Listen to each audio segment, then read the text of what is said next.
A young nurse bathed and cared for a billionaire in a coma when others had given up. She spoke to him every day, never expecting a response, until the moment his eyes fluttered open and everything changed. Mary pressed a warm towel against Mike Adewale's arm, her gentle hands massaging his weak muscles. Her eyes held something the other nurses had lost: hope. "It's another day, Mr. Mike," she whispered, adjusting the bedsheets around his still body. Mike Adewale, the once powerful CEO, known for his ruthless business deals, now lay silent and helpless. A whole year had passed since the accident, yet he remained trapped in a coma, frozen in time. The other nurses had long given up on him. "Why bother? He's never waking up," they whispered. "If his own family doesn't care, why should we?"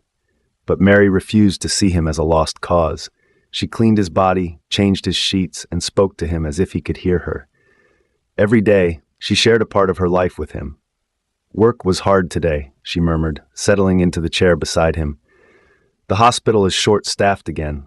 You're lucky. You don't have to deal with all this stress." She chuckled at her own joke, but deep inside, she wished he would respond. A blink, a twitch, anything to show he was still in there. But there was nothing, only the steady beeping of the machines. His family had abandoned him. No visitors, no loved ones waiting by his side. But Mary stayed. She cared for him like he was one of her own. What she didn't know was that, deep inside, Mike was listening. Before the accident, Mike Adewale was a man everyone feared. As the CEO of Adewale Group, one of Nigeria's biggest real estate companies, he was known for two things: brilliance and ruthlessness. In the towering glass building of Adewale Holdings, his voice alone could shake an entire boardroom.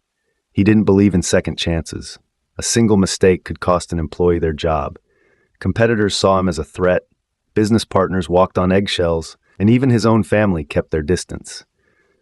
Power was all that mattered. His mother had taught him that. She was the daughter of a billionaire, a fearless businesswoman who built an empire from the ground up. Mike was her pride and joy. She groomed him to be a leader, to be tough, smart, and untouchable. But when she died, everything changed. His father remarried, and suddenly Mike was no longer the most important son.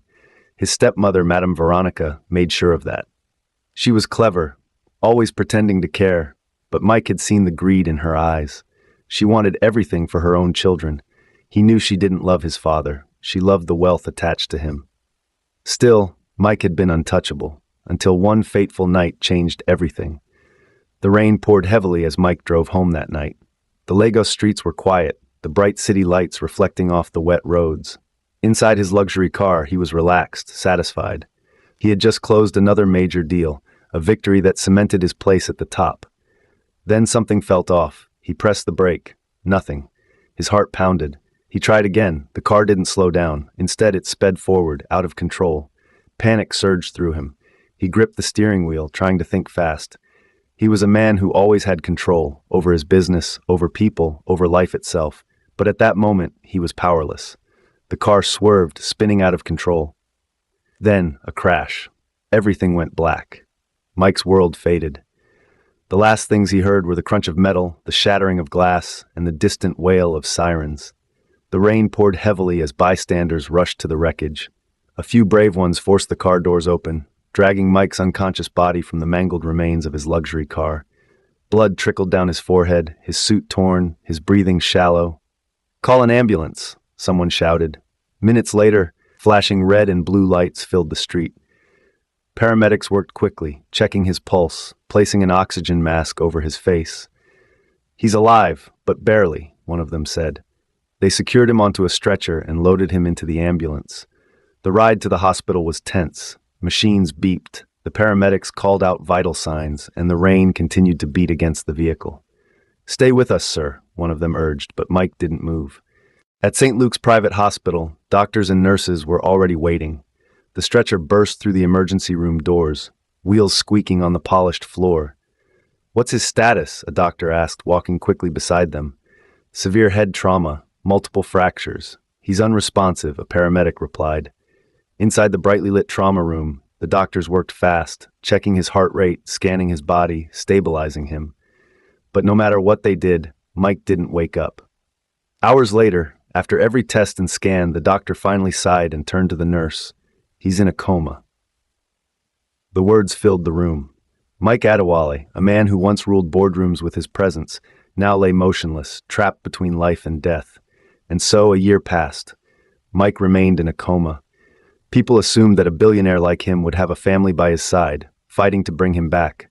But his family had abandoned him. His stepmother, Madame Veronica, visited only once. She signed some papers and left without a second glance. His father, Chief Adewale, came twice. The first time, he wept over his son's lifeless body. The second time, he hired nurses to care for him. But they never stayed long. They saw Mike as a lost cause, a man barely clinging to life. One by one, they left. After that, Chief Adewale never returned. Soon, only the machines kept Mike alive. And then Mary arrived. She wasn't like the others. She didn't see Mike as a lifeless body. She saw a man trapped in silence, waiting for someone to bring him back. She didn't know who Mike really was. She had no idea he was a billionaire. All she knew was that somehow she felt drawn to him. And while the world forgot him, she chose to stay.